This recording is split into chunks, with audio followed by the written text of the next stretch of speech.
A lot of y'all rappers too. A lot of y'all rappers that want to be rappers, stuff like that, man. Make sure y'all know what y'all getting yourself into, man. Make sure y'all know what y'all getting yourself into for y'all want to be famous and want to be rappers, man. Because once you reach a certain peak in life, they gonna come after you. And everybody don't be with that, you know. Everybody ain't with. Everybody don't live like everybody don't want that. Everybody don't care to be, you know what I'm saying? See, a lot of these people do anything to be rich, do anything for money, do anything for a name, do anything to be somebody. I never was that kind of person. That's why I disappeared for so long. Yeah, they said, did I sell my soul? Should I just tell them the truth? You sold it for a double cheeseburger with mac sauce. With extra onions on it, baby. Don't play. Yo. It's time for me to just keep it 100 with y'all. Like, yes, they got me in this shit. I don't know. I can't get out of it. I'm getting too much money. I don't want to get out of it. That's what y'all wanted to hear. Now I'm saying it. They talk about stop playing. We just left this Hollywood party, baby. This Balenciaga party. Fuck with Balenciaga. Fuck with Lindsay. Lindsay cool. He cool. No, what do you say? When you get your taxes, bring me Balenciaga. Bring me Balenciaga himself. Yeah, they said, did I sell my soul? Should I just tell them the truth? You see, what Sexyy Red utilized is something known as revelation of the method. All celebrities do this. They utilize this tactic to soften the seriousness of, you know, what they're a part of. They try to do it in joking form just to soften the seriousness of it. Sexyy Red knows what she's a part of. And based off of her live, you can tell that she experienced something during that Balenciaga party that made her want to, you know, talk about what she talked about. You know what I mean? Like, she experienced something that made her say, you know what, fuck this. I'm in this. This is what I'm a part of.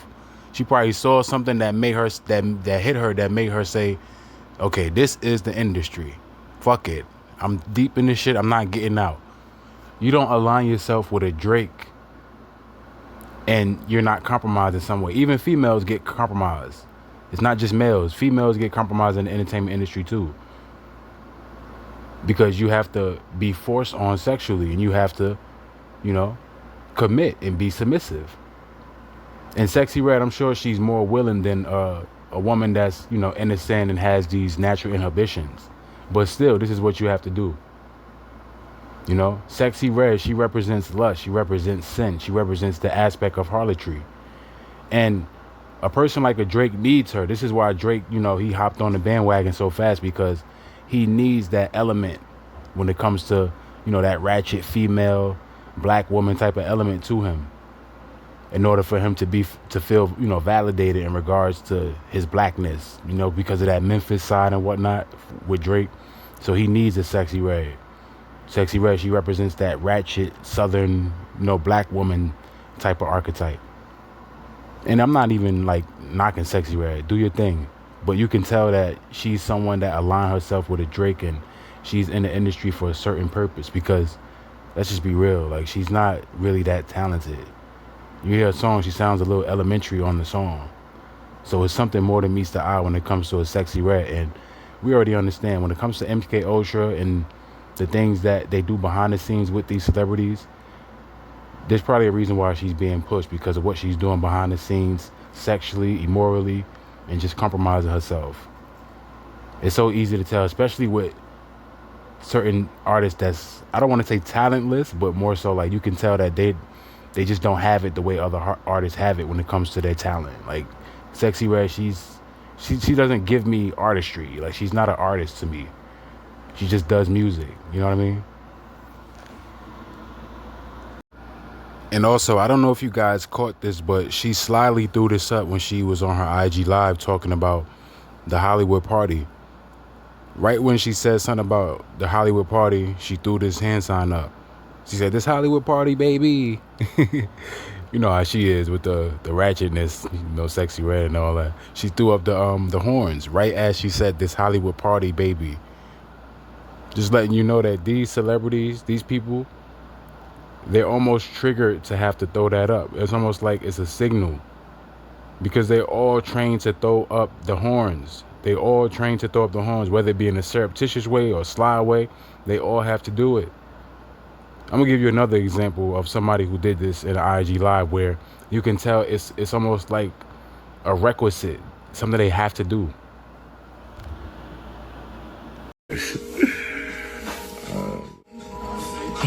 Griselda. Sexyy Red is someone who is important in the entertainment industry because of her influence. We know that women, especially these young women, they're very, very impressionable. So she represents this figure that's, that's an influencer. She represents someone for women to take after. And it's easy because a lot of these women, especially these black women, they like this ratchet element. They like this ratchet type of vibration. They love it. They love it. Trust me, I know. So it's like, when you look at a Sexyy Red, she's just another one of them. She's just a big figure. She's a big time famous celebrity. So it's easy for her to be pushed in that way. She is necessary. She's necessary for the downfall of this society, because when it comes to what they want to influence kids by, they love this. They love this archetype. They love this along with the other part, which is, that thug nigga that's just out of control, don't have a mind of his own, stupid, not astute, impulsive. They love that for the man, and they love this for the woman. They love a Sexyy Red archetype. And it's not to disrespect Sexyy Red. She seemed like a person that, you could just kick it with. But at the same time, we understand the vibration and what she represents. She just does. She's ratchet. She's someone who doesn't really respect herself just when it comes to the outset. She doesn't. But at the same time, we understand that these people, they have to be this way. They have to submit themselves to this type of archetype for them to be pushed. Like, you can't be righteous. You can't be like a like a Rhapsody. If you know a female rapper named Rhapsody, you can't be like her. You can't be like righteous, for lack of a better term. Because I can't even say like Doechii, because Doechii, she's in that archetype as well, as far as like ratchet, just in regards to certain elements. But she's also a feminist, so she works well. She doesn't give me like righteous vibes with her music. I mean, none of these females are righteous when it comes to like the grand scheme in regards to the entertainment industry. None of them. But in terms of the archetype and what they push, that's what I mean. So like when you listen to a Rhapsody or like a Lauryn Hill and whatnot, they don't want those type of artists to be pushed. That's what I mean. You see, she had to align herself with Drake. She had to align herself with a powerful figure in the entertainment industry. Let you know that she has backing. She has backing when it comes to any sort of situation where she might have to contest someone in regards to some sort of legal situation, like what you had with Tay Keith. She has backing by powerful people in the music industry, in the entertainment industry. And look at the colors. These colors are purposeful. Believe it or not, these colors are purposeful. The black, white, and red is purposeful. Believe it or not. Drake, his name represents serpentry. He is the serpent. Drake means dragon. Dragon represents the serpent. That's what he is in the entertainment industry. He is the serpent. Think about the album that you first heard a Tay Keith beat on from Drake. It was Scorpion. Scorpion representing death. That's what Scorpion represents. And these things, they correlate. They have these underlying connections just when it comes to what you see in the grand scheme of things in regards to a certain career path for, a producer and whatnot. In the case of Tay Keith, where he met his demise. And then you look into like his alignments, especially with a Drake or a Sexyy Red, you can tell that it's more than meets the eye just when it comes to what happened with the guy, And, just based off of my understanding of what these people are a part of and what they partake in, what they venerate, it's easy to tell that, yes, he was a sacrifice. And he was a sacrifice to Molech. That's what he was a sacrifice to. Molech, the number 66, he represents sacrifice. 2-9 is 9-9, and that's 6-6, because 9 and 6 are interchangeable when it comes to how they, venerate these numbers and how they hold it in high regard. Number 9 and number 6 are interchangeable. As above, so below. It says, Tay Keith died while never receiving a penny for his work he did with Sexyy Red. There has been a long unresolved legal battle between the two after Tay Keith sued her for never getting paid for all the songs he produced for her. And that's really interesting because he produced about 80% of her songs. I remember just the other day, my lady friend, you know, she was talking about a song from Sexyy Red called You My Everything. And the beat is hard. Even though Sexyy Red just sounds like she sounds real elementary on these songs. Not to disrespect her. Like, she seemed like a cool person, like, just to get to know, whatever. But she sounds so elementary on these songs. Almost like she don't know how to do a song, but she does. You know what I mean? This is hard to explain, but listen to the song, it just sounds real elementary. But the beat is hard as hell. You could tell Tay Keith, he did a lot of did a lot of work and, you know, a hand in her career in regards to giving her certain hits, or at least making the beats for those hits. So I just wanted to get into this comment from one of my subscribers on the Tay Keith video because I just thought it was real interesting. He says, and this is from Don't Hype Me Up. God bless you, brother. Quan, this is the first video I've watched by you in a while. You sound so different, much more confident, much more sure of your information. Thank you, brother. I hope you are doing well now, bro. Thank you for this video. Appreciate you, brother. You're welcome, man. I have met Tay Keith a few times with the job I'm at. Literally spoke to him last week before he passed. I can't help but feel that this was something nefarious. His family came to where I work, and I can tell that this caught them completely off guard. Thank you, Quan. No, thank you, brother. Thank you for your viewership. Man, it's just interesting that, you know, he brings this up in regards to shedding light on, you know, Tay Keith and how his family reacted and how he talked to Tay Keith before he passed. You know, it just lets you know that when it comes to the entertainment industry, anything can happen and anything can throw you off guard, even if you have some sort of relation to a person that's a part of it. And in the case of Tay Keith's family, like, that's just, you know, they're pretty much victims of what happened to, you know, their loved one. They have to feel the effects of the inner workings of the entertainment industry, the nefarious, deceptive, wicked aspect of the entertainment industry. It's no coincidence that you have a situation where Tay Keith is in a legal battle where he's trying to win a settlement and get his money for, you know, his work, his contributions, and then he dies. Like, come on, man. You see this all the time and time again, where you have these situations where, you know, a person is going through a legal battle with somebody that's powerful and they almost about to win, and then they just so happen to just die. I think this happened with Angie Stone with Universal. Also happened obviously with Prince and Michael Jackson and so on and so forth.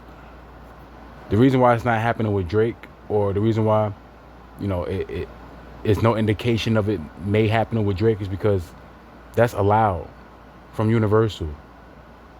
Like, they're paying for these things when it comes to album promotion and things that's being set up under the label.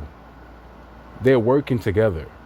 The whole situation with Drake and Universal, that's all bullshit. They're working together with that, you know. But I'll probably do a video on that. But it's important for us to understand, when it comes to these celebrities, when you are a part of the entertainment industry, you are subject to these type of situations that can occur. When it comes to you being sacrificed, somebody may just find you and kill you in some sort of way, where, you know, it may be a car accident, it may put something in your drink, so on and so forth. These things happen to these celebrities, believe it or not. Spiking your drink, probably putting something in your car, bugging your car, so on and so forth. They do these things, believe it or not. That's why when it comes to these deaths, it be so inconspicuous. And sometimes you can tell that there's a commonality with it when it comes to how it's reported. That's how you know that it's more than meets the eye. With Paul Walker, it was a car crash. Who else was it a car crash with?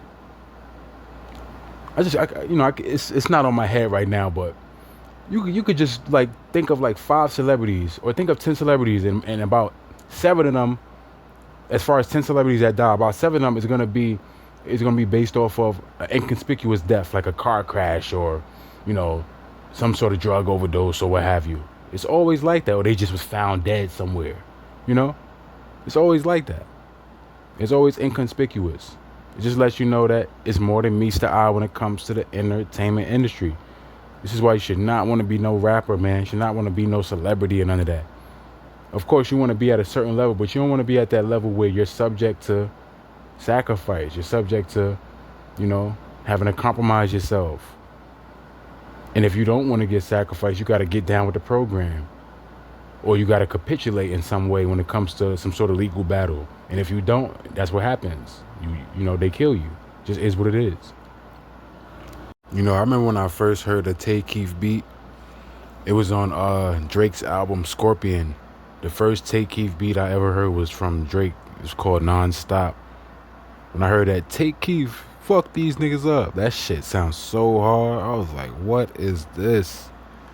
That beat was so crazy. And then you go back and you realize he did Sicko Mode along with Hit Boy and I think some other producers on there.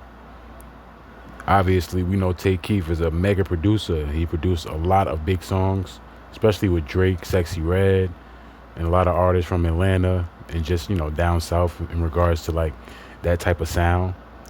Like when you hear like a song like Rich Flex from Drake and 21, that's like vintage down south, like southern type of sound, like that Memphis, you know, Memphis type of sound with that 3-6 Mafia type of twang to it, or just, you know, just in general, like that down south sound. That Rich Flex from Her Loss, fire, especially the second beat, like when the beat switches, crazy. Tay Keith, dope ass producer, known for his 808s and just how the drums really knock. Like, damn, man, it's just crazy because these artists that's talented, they can't even thrive in an industry that's so wicked, man. Based off of who they want and who they favoring, who they're backing when it comes to these situations that you look at in regards to the legal issues between Tay Keith and Sexyy Red. It's so unfortunate. And I read a comment from somebody on my channel. I wanted to get into that comment because it was interesting to me, just in regards to what he said about, you know, where he worked at and how he would see Tay Keith here and there. So I just wanted to get into that comment. Heavy allegations are pouring in with the passing of Tay Keith after a long unresolved legal battle with him and Sexyy Red's label. And at the end of the day, man, you have to understand, when it comes to these powerful people in the entertainment industry, they always gonna win, man. They're gonna win somehow. Just on the outset, Tay Keith never received any money in moments before he was about to win the settlement. He ends up mysteriously dying. And you see this a lot with these sort of cases with celebrities, man. You see this a lot. It's a redundancy. So it should just tell you that this is the norm in the entertainment industry. It's cutthroat, it's nefarious, it's wicked, and it's deceptive as hell. Sexyy Red. Red represents death. Red represents lust. Red has so many different elements to it just when it comes to, you know, what it aligns with in the seriousness of the entertainment industry in regards to the communicatory aspect.